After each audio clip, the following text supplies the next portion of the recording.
Hi, my Mouseketeers. It's Miss Goldman, and today we are going to read the sequel, or almost like the prequel, of the story we just read yesterday in the movie, Monsters University. This is also from Disney and Pixar's. So sit back, relax, and enjoy reading. Monsters University.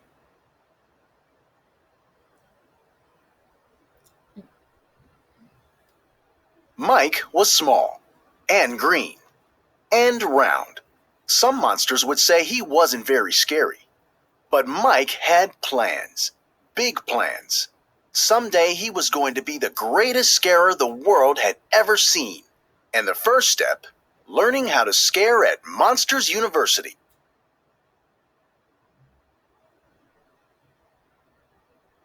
Mike was a serious student. He liked studying. He liked his classes. In fact, he liked everything about school, except Sully. Sully was another student in Mike's scaring class.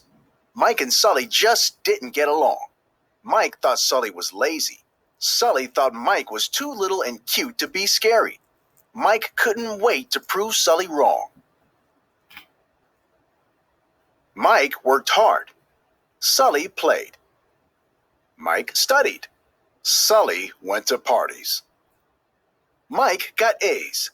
Sully got C's. But it didn't matter. During a big test, Mike and Sully got into a fight. Both monsters failed. Sully and Mike were kicked out of scaring class.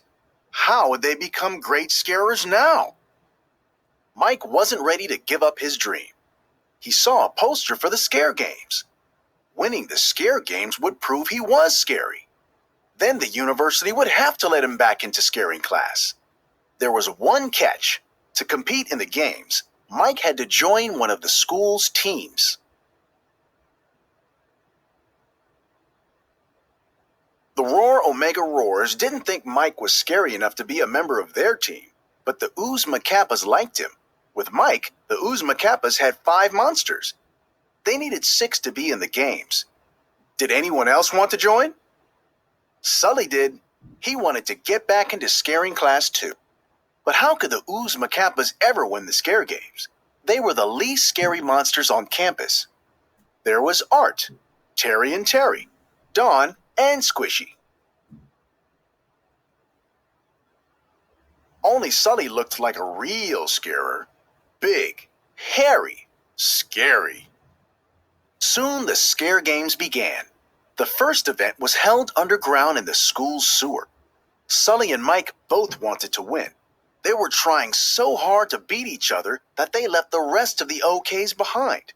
Their team came in last, but another team was kicked out for cheating. The Ooze Macappas were still in the running. For the second event, the monsters needed to sneak past the librarian to get their flag. While Mike and Sully argued about the best way to win, the other Ooze Macappas worked together. Dawn, Terry, and Art distracted the librarian while Squishy grabbed the flag. After that, Mike realized that if they worked as a team, they'd have a better chance of winning. But Sully didn't believe the Ooze Macappas could ever be scary enough to win the scare games. So Mike took them on a field trip to Monsters, Inc. The greatest scarers in the world worked there, and they looked nothing alike. Sully realized there wasn't just one way to be scary.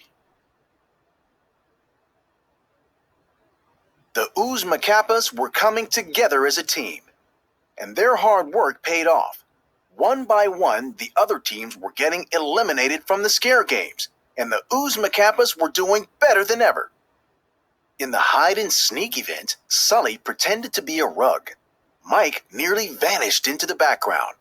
But the star was Don. He stuck himself flat against the ceiling.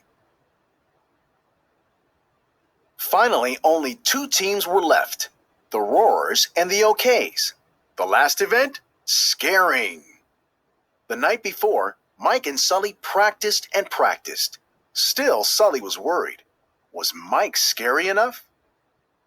Sully wasn't taking any chances. He changed the settings in the scare room to make it easier for Mike. Mike was thrilled to get a huge scream in the event. Then he found out that Sully had cheated. Mike was mad. After all this time, Sully still didn't believe in him. Mike decided to show everyone how scary he was. He'd scare a real child. He snuck through a forbidden door and into the human world. He found himself in a room of campers. Mike tried out his best scare. Roar! But the kids just smiled. Sully was sorry for cheating, and he was worried about Mike. Humans were dangerous. So Sully followed him, but they both got trapped in the human world. Only one thing could get them out: an enormous scream. It would make enough energy to open the door back to Monsters University. Together, Mike and Sully came up with a plan that would scare the pants off the camp rangers. Using scream energy from the scare, they found their way back to the monster world. Mike and Sully hadn't liked each other when they first met, but now they were friends, and they made a powerful team. They knew that whatever happened next, they'd be okay, as long as they stuck together. So I hope, my Mouseketeers, you enjoyed this book. And if you liked it, you can read it again either on here or on the actual program that this is from, which is Reading IQ. So as always, be safe, be smart, and go for the gold. Bye, my Mouseketeers. Until next time.